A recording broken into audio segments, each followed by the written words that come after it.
What's up, everybody, and welcome back to the Where Are They Going podcast, episode 14. I'm with a special guest, Autumn Smith. Autumn, say hi. Hi. So, first question I'm going to ask you, Autumn, is something basic. How's your day going? It's going. It's been a full day. Yeah, we just selected a couple classes, so yeah, that was pretty stressful. So you play rugby now, and for just as a foreshadow for the rest of the episode, you've done a lot of different sports. I did my homework on Autumn, so don't worry. Not a lot of people follow rugby. I think I can say that and not get beat up by a couple of rugby players. I don't know, man. Better be careful. Can you give me like a little breakdown of rugby for somebody who has never seen it? Yeah, absolutely. And I'm going to try my best because, I'm new, so I'm still learning. But basically, it's a mixture between football and soccer, I think is one of the best ways to describe it. It's a very team-oriented sport. Everybody's welcome because there's different positions that rely on you being a specific size or the skill level. And basically, we have forwards, which travel in groups, little pods, and they do a lot of the tackling and a lot of the brute force, kind of just pushing forwards. And then the backs do a lot of the passing skills, but all specific techniques are required. All tackling is required for everyone. And it basically runs like football plays, but with a couple different things added onto it. So you play rugby now, but I know that you started off doing a bunch of different other things. Can you just talk to me a little bit about your starting out in sports and what made you pick all the things that you picked? Yeah, I'll try to dwindle the list down a little bit because I know if I say everything, I'll be here forever. But basically, I started doing sports when I was about 3. I started dancing, and I just love trying new things. I've done gymnastics in my career. I've done soccer, and I loved doing different ones. Swimming is very team-oriented, but it's non-contact, and I loved doing soccer because it was contactual, but also a team sport as well. I started doing rifle at a pretty young age because it was in my family, and it's extremely team and self-oriented. And I just think that all the different types of sports and their categories has been extremely interesting and has been a factor of me as a well-rounded person. Can you put a little bit of a timeline on all of those events that you just said? Yeah, absolutely. I started dancing when I was really young. I did gymnastics a little bit, and then I did swim. Before I stopped, I started back again in high school, where I also did track and field as a thrower. I started rifle in about 7th grade, in soccer in early elementary school before I stopped before high school. So I know it's not exactly the timeline that you probably wanted because there's all over the place, but it's there. What you said about swimming really hit me because for the people that know, I went back to Frisbee this year at Southern, and I played it in my freshman season of high school. So when you said that you swam and then went back, it reminded me of what I did. So that's the part that really grabbed me there. And going back to rugby now, how would you say all of these sports help you as a rugby player? So specifically, I play on the back line, and one of the positions that I was focused on more, it's very individual, but also with a team aspect. So you have to be aware of your surroundings, but also aware of what you're doing as a person. I think that's a lot of the rugby positions, actually. And I think the factor of all these different ones, and my brother plays football. I'm a big football family. So kind of just watching all these different sports, learning all these different sports kind of helped me figure out which ones I wanted to do. And I think that all the different lessons I've learned from each one have been very detrimental to me playing rugby. You are a back in rugby. Mm-hmm. And I want to know a little bit about what it's like to be a back. So what are the pros and cons of being a back? Being a back is really, really fun. I get to tackle people as well as run and get the ball. I would have to say the pros are that you get more space, kind of, where you get to toss the ball, whereas forwards kind of just like take it and pass it, like short passes and run. So I feel like I'm not in contact as much, but the cons are when I am in contact, it's pretty hard because you're running full speed at others. So you have to focus on the field at all times, because if you don't know where the ball is, you don't know what's going on. And I think that's just a con of being anywhere. Now, correct me if I'm wrong, but in rugby, all passes are backwards, right? Yes. Okay. That is a concept that's very difficult to learn at first, but I promise it gets easier with time. Okay.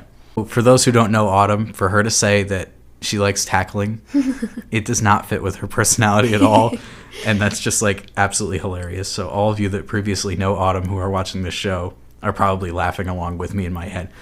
What do you do outside of rugby?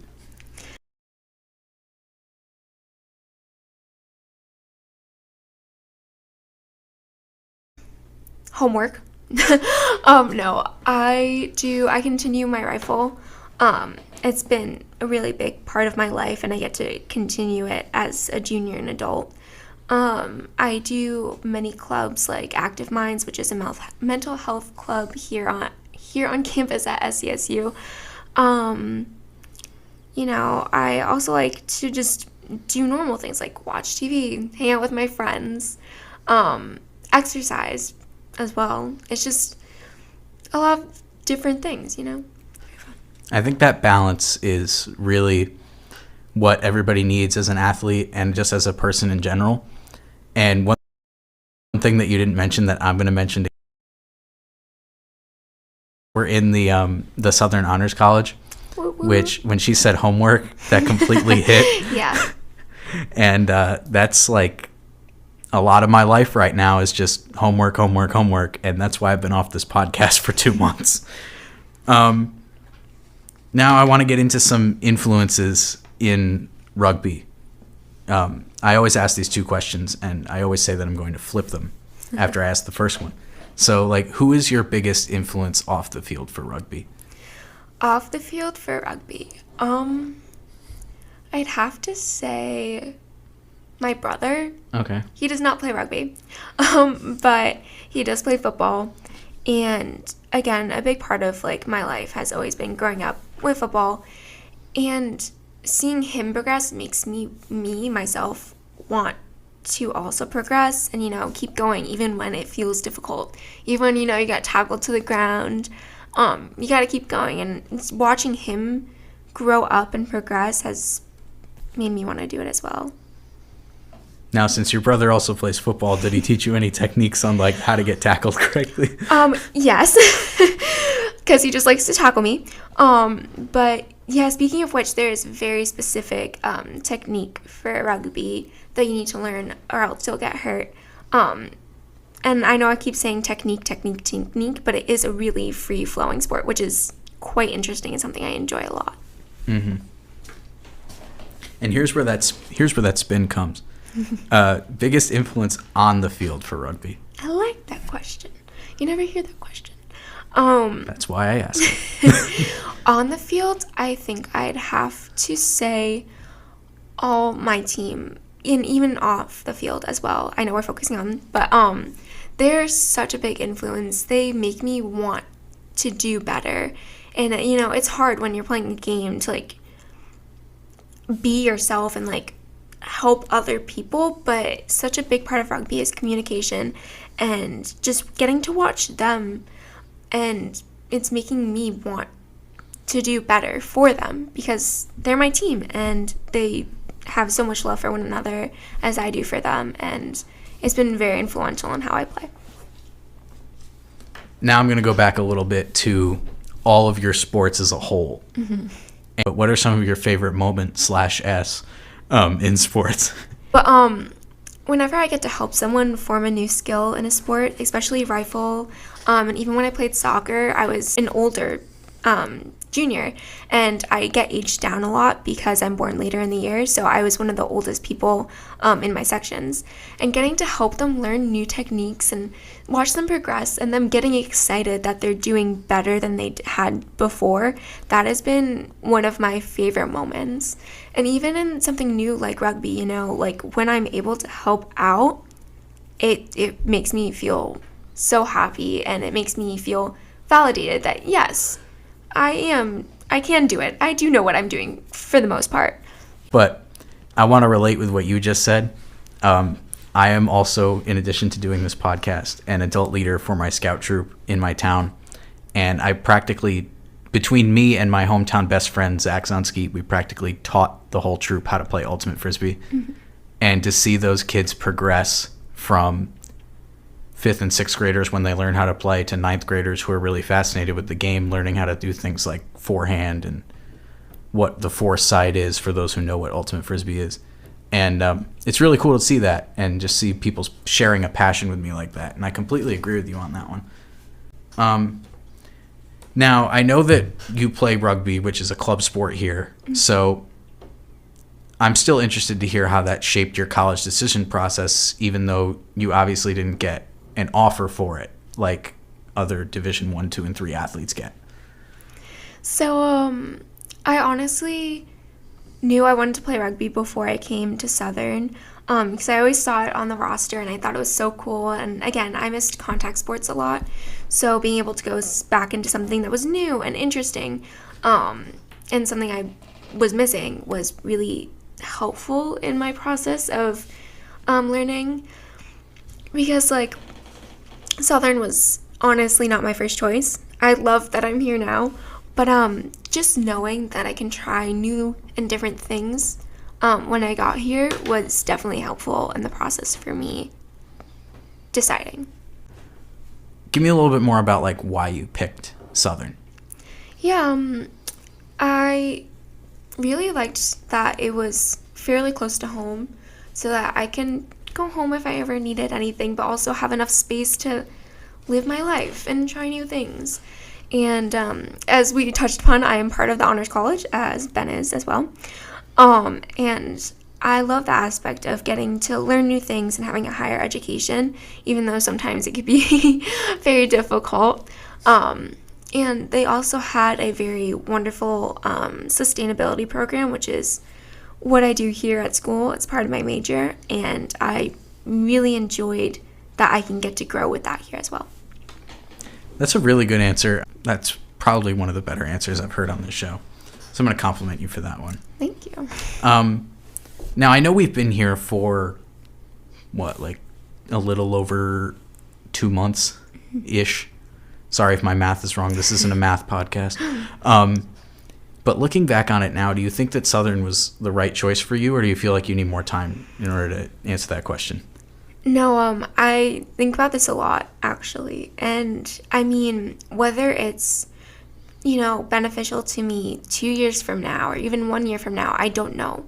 But where I am at the moment, if I picture myself anywhere else, I have a hard time, because I think here was where I'm supposed to be. I tend to agree with you on that one, honestly. I was choosing between a lot of local schools, Southern, Central, and East Con. And I think that here is just a great choice for me. And just being in the Honors College in general, getting to learn so many different things. Like, we just picked 2 of our main classes today for the Honors College. And I never thought that I would be able to say that next year I'm taking a class on the aesthetics of fascism. And I'm actually kind of excited to go to the class. But I'm taking a class on the aesthetics of fascism, and I'm kind of excited to go to the class because I'm just learning something new and I'm ready for the next challenge. This is a little bit more of not a sports question, but I'm curious. What do you see yourself doing post-college? Oh, boy. I don't know. I mean, I get a lot of questions about what do I want to do, not where I see myself. Ideally, I see myself, continuing to learn, because education has been such a big part of my life, and I love learning, and I don't ever want to stop. But after I get out of college, hopefully I'm going to get my master's in something that I really enjoy, and hopefully on the way to get a job that I also enjoy, because I think that's one of the biggest parts of being able to enjoy your life. 100%. I agree with that completely about the being able to enjoy your life. The next question I'm going to ask you, I think, is the most important question on the show. So I'm going to hit you with a little bit of pressure before asking you the question. Don't cave in. Advice to younger rugby players, if they blend together, advice to just younger athletes. Yeah, of course. Rugby first. Please, and in general, actually, please don't get discouraged. I know it is difficult learning a new sport. It is difficult when you're getting pummeled to the ground, but I promise there's so many good things about it. Like watching yourself progress, watching others progress, your team, the sport itself. If you truly love it, sticking with it, it might feel difficult, but it is not a challenge. And I would say try it. Try whatever sport your heart desires. If you don't like it, that's okay, But trying it and finding that you love it is one of the best feelings ever. So I strongly, strongly, strongly suggest that you stick with it, and I promise that you will be happy with your decision. I want to do something that I haven't done on the show before, and that's add on to your answer. Whoa. I hurt my wrist 3 weeks ago. I went to an event with some friends, and I fell. You went roller skating. I did. I fell, and my entire body weight landed on my wrist. And as one of my teachers said when I was doing a project on Frisbee, a Frisbee player without a wrist is pretty much nothing on the field, which is true. But don't let injuries make you quit your sport unless you really have to, unless it's like a life-changing injury. Like if it's like a heart condition, I understand quitting your sport. But if it's a wrist injury, don't just quit a sport because you have an injury. Take your time out with your injury and then come back. Like, we'll all heal from injuries, and that's something that I've been also thinking about lately. You never have to quit your sport. You can still love it. You can still support other people. I think that's one of the biggest part of sports is, coming and supporting and helping teach, even if you physically can't do it yourself. And that's the same, just persevere. It's still part of you, and please don't ever forget that. Thanks for adding that, by the way. I feel like that quantified what I wanted to say. I'm going to let you brag about yourself a little bit here. Oh, no. What's your biggest, strength as a rugby player at this moment? At this moment, I think it's because I am tiny and I am slightly frightened of getting tackled that I try and run fast and people don't expect it. Like you said before, me wanting to tackle is something that people are like, whoa, all the time. I get it a lot, oh, I didn't realize you would want to play rugby. I think just my stature and my personality, people wouldn't expect it. And I think that's a big benefit against the other team, because then I'm able to show, what I could do without people realizing it, and that kind of trips them up a little bit. Yeah. And now I'm going to do what I did with the on the field, off the field, and spin the question here. And hopefully none of you who play Southern women's rugby are listening to this podcast. Biggest weakness in your rugby game at the moment? At the moment, it's probably just field gameplay. I'm still learning. And I know it comes with time, but sometimes the ball's in one place and then it's at the other. I'm like, oh, whoa, and spatial awareness. That's something that you have to learn in rugby, because everyone has their spot. Again, it's a free-flowing game, but you need to pay attention to what's happening, and sometimes I'm not very good at that, and everybody can also attest to that as well. But the biggest part is that you still try your best and you start to progress, and I think that your teammates will start to see your progression as well. And the fact that you're trying is also even better than making progress itself. That got really motivational at the end of it. Thank you. The fact that you're trying, that's a quote that I kind of want, like, on a t-shirt. The think fact you that should. you're trying is more important than anything else.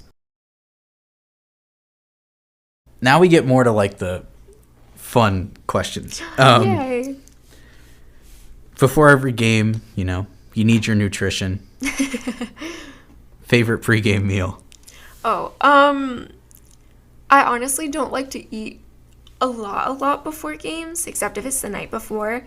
So I usually just have a little snack, nice little granola bar, maybe a cup of mac and cheese. One of my favorites, I think, would have to be, like, there's really tiny, like, Nutri-Grain bars, and they're, like, the kid size, but they're really, really good, because they're, like, small and packaged, and, it just makes me feel good. And, a lot of the times before swim, we did this thing called Secret Psych before our, away meets, where we would have a secret person and we'd get them snacks every time, and at the end of the season we would reveal it. And I always drink iced tea before, and I still do it before any game that I do. I don't know why, I just really love iced tea before games. I don't know, it's a part of me now. Well, it's a good thing they have iced tea at the dining hall. We love con. I love iced tea too. I'm going to spin this question in another direction too. A lot of spinning this episode. So many spinning. Do you ever eat anything post-game? And if so, what do you like to eat post-game? So, we usually do stuff as a team, and we don't have, like, a specific thing that we usually do, but a lot of it centers around pizza, just because it's, like, easy to share and easy to quickly eat, so that we can, like, enjoy each other's company and have a meal together that's, not specifically something super difficult to make. Yeah. In addition, if you're ordering it, we're all college kids, and you can get good, cheap pizza. So yeah, it's also cheap, and which is very important when you're a college student. Trust me. Keeping with the pregame theme, what's your go-to pregame music? So, to be completely honest, I've played in only one official rugby game, just because I've had other conflicts before.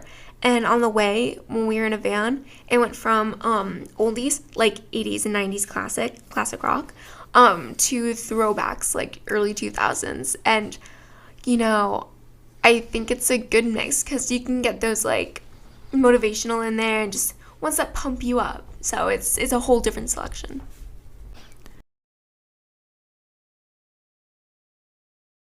Does the pregame music change with the sport? Oh, absolutely.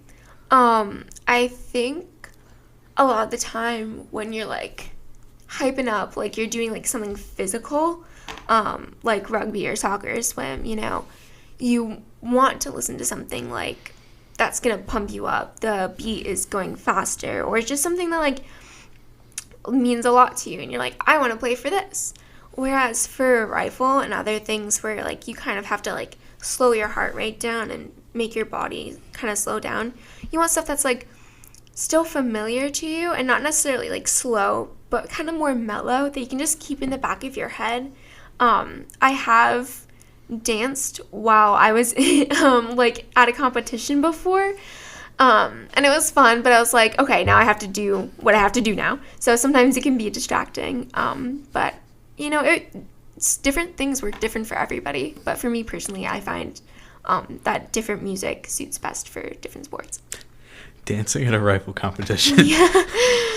I want to see that. Last question for pregame. Any pregame superstitions? And this is across all sports. Okay, so for rugby specifically, and I think I could tell this to other people. I don't think it's, like, a secret thing, and if it is, I apologize. Hopefully it's not. So we all have to touch the rugby ball. Like, we all have to touch it, or else we're going to lose the next day. And we have to do our little chant whilst all holding the ball. And if you don't touch the ball, then again, it is an automatic loss. But we've been pretty good about it. So far. And for me, myself, like, just across things, for rifle, I have to wear fun socks each time. Don't know why. I think it just makes me feel happy and thus makes me do better. But I think it just, my iced tea, not eating specific things. Like when I was at soccer, I wouldn't eat much except like the Dunkin' wake-up wraps, because that's what my family would always do on soccer days. And it was just like such a specific tradition that like I'm like, that makes sense, and if I don't do it, then I feel weird, and then I get stressed out, and then I don't do well.